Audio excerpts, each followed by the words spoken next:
El colaboracionismo en Francia, datado entre 1940 y 1944, hace referencia a la actividad y los trabajos comunes llevados a cabo de forma voluntaria durante la ocupación alemana nazi del territorio francés. Muchas fueron las actividades relacionadas con el colaboracionismo, y al terminar la guerra, poca distinción se hizo entre estas actividades y las razones que abocaron a dichas personas a realizarlas, siendo algunas de estas actividades juzgadas injustamente y de una manera casi medieval. Entre ellas destacan las colaboracionistas horizontales, mujeres que en ocasiones solo intentaban alimentar a sus hijos y familia, por estar los hombres de su casa, fueran esposos, hermanos, padres, tíos, en campos de concentración o en el frente, luchando contra la Alemania nazi. Las colaboracionistas horizontales fueron uno de los primeros blancos después de la liberación de París. Tras la marcha de los alemanes, muchos galos se dedicaron a palizar a las meretrices y a dibujar en su frente una esvástica mientras le rapaban la cabeza. Entrando un poco más en contexto, la relación de Adolf Hitler con la prostitución estuvo marcada por una notable falta de coherencia, como en muchos otros aspectos de su política. El líder nazi promovía ciertos principios en su residencia de Berghof, mientras que en los territorios conquistados implementaba políticas completamente diferentes. Durante su ascenso al poder en los años 20, el Führer sostenía que las prostitutas eran individuos asociales, es decir, similares a los criminales, que contribuían a la decadencia de la raza aria. No obstante, es igualmente cierto que proporcionó trabajadoras sexuales a sus tropas y permitió, entre otras cosas, que Francia se convirtiera en un centro de burdeles capaces de satisfacer a miles de soldados alemanes. Gracias a la ocupación alemana y a la permisividad de Hitler, los burdeles franceses vivieron una auténtica era dorada. El ejército llegó a requisar hasta 22 prostíbulos en Francia para su uso exclusivo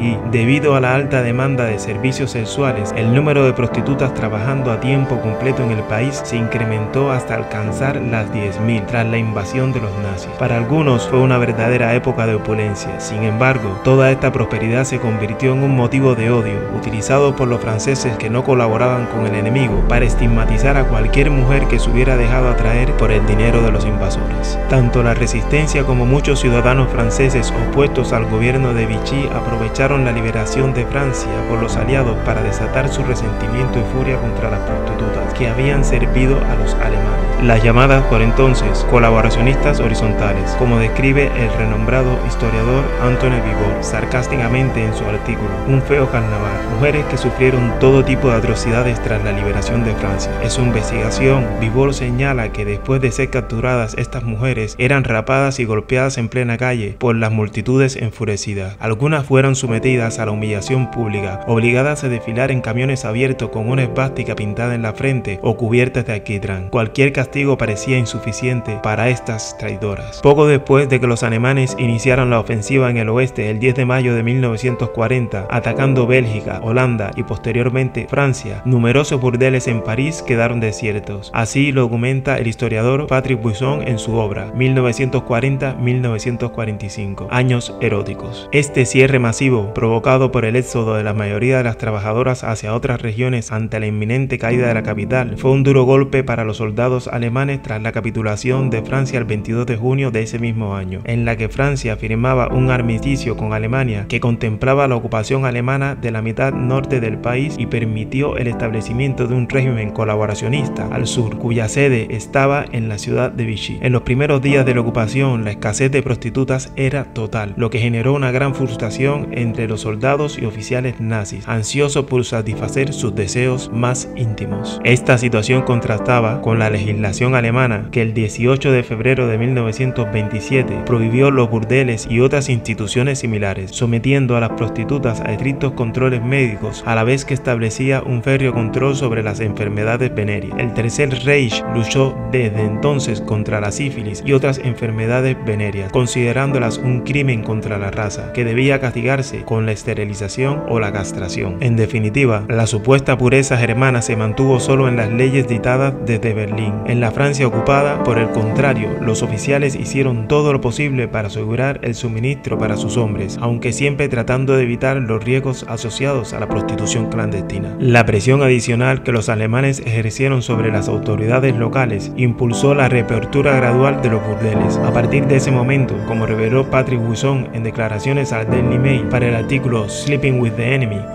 Las enormes sumas de dinero provenientes de Alemania hicieron que las prostitutas realizaran su trabajo sin objeciones. Todo indica que los nuevos clientes que llegaron en el verano de 1940 fueron recibidos favorablemente gracias al poder seductor de su moneda, señaló Wisson. Sin embargo, el historiador también destacó en la misma entrevista que además del dinero, las meretrices se sintieron atraídas por el comportamiento cortés de muchos oficiales alemanes. Así, según Wisson, las mujeres preferían tener relaciones sexuales con los nazis en lugar de con sus propios compatriotas, y no solo por el dinero y los modales, sino porque a través de ellos accedían a suministros que iban desde alimentos hasta artículos de lujos. Sin embargo, por mayoría, muchas de estas mujeres no fueron más que víctimas por ser madres jóvenes cuyos maridos estaban en campos de concentración alemanes y que a menudo no tenían medios de subsistencia, y su única esperanza de obtener comida para ellas y sus hijos era entablar una relación con un soldado alemán, añade Vibor en su dossier. Llegado el momento, muchos fueron los miembros de la resistencia que, exaltados, atacaban a cualquier mujer sospechosa de colaborar con los alemanes. Las prostitutas fueron su principal objetivo, a pesar de que, como señala Anthony Vibor en su extenso artículo, su conducta había sido más profesional que política. No obstante, no fueron las únicas víctimas. También se dirigieron contra maestras solteras que habían alojado soldados nazis para ganar algo de dinero, o en casos extremos contra empleadas domésticas que trabajaban para oficiales alemanes. A todas ellas se les acusó de manera absurda. Tras ser identificadas y capturadas, el castigo más común al que eran sometidas estas mujeres sin juicio previo consistía en que les afeitaran la cabeza frente a una multitud que animaba al esquilador. A partir de entonces se las conocía como femmes tondues, mujeres rapadas, y eran objeto de humillación pública. Cabe recordar que durante la Edad Media este castigo era una marca de vergüenza, despojando a una mujer de lo que se le consideraba su característica más seductora. Además, se aplicaba en casos de adulterio, explica Vibor. Como si esta humillación no fuera suficiente, los exaltados llevaban a las mujeres en camiones descubiertos y las paseaban por todo el pueblo o ciudad para que todos supieran que habían sido colaboracionistas horizontales. Estas escenas impactaron a personas como el historiador estadounidense Forrest Foguet, quien describió el aspecto de estas mujeres como el de un animal perseguido por sus torturadores. El coronel Harry D. McCook, comandante de un regimiento de infantería estadounidense, también comentó esta cruel práctica y añadió que los esquiladores quemaban el cabello rapado en grandes hogueras, cuyo olor se percibía a millas de distancia. A pesar de todo, el escarnio público fue uno de los castigos más leves. Las más desafortunadas fueron golpeadas brutalmente o asesinadas en plena calle. Otras fueron fusiladas sin tener la oportunidad de defenderse. Esto causó asombro e indignación entre algunos líderes de la resistencia. De hecho, según Vibor, figuras legendarias de la resistencia como Henry Roll y René Porté pusieron carteles condenando a los esquiladores y se enfrentaron a ellos en los días posteriores a la liberación. Otros castigos más crueles e imaginativos incluyeron pintar o grabar esvásticas en la cabeza de las prostitutas o cubrir sus cuerpos con alquitrán. Las escenas de humillación y crueldad contra estas mujeres se difundieron por todo el mundo. El propio secretario personal de Winston Churchill, Jacques Colville, fue testigo de una de estas escenas y afirmó que jamás podría olvidarla. Conocer el pasado es esencial no solo para comprender las raíces de nuestro presente, sino también para aprender de los errores y aciertos de quienes nos precedieron. Solo a través del entendimiento profundo de la historia podemos aspirar a construir un futuro más equitativo, consciente y resiliente, evitando repetir ciclos de injusticia y conflictos que han marcado nuestra evolución. Si has llegado hasta aquí, muchísimas gracias. Déjame saber qué piensas en los comentarios. Un saludo y hasta pronto.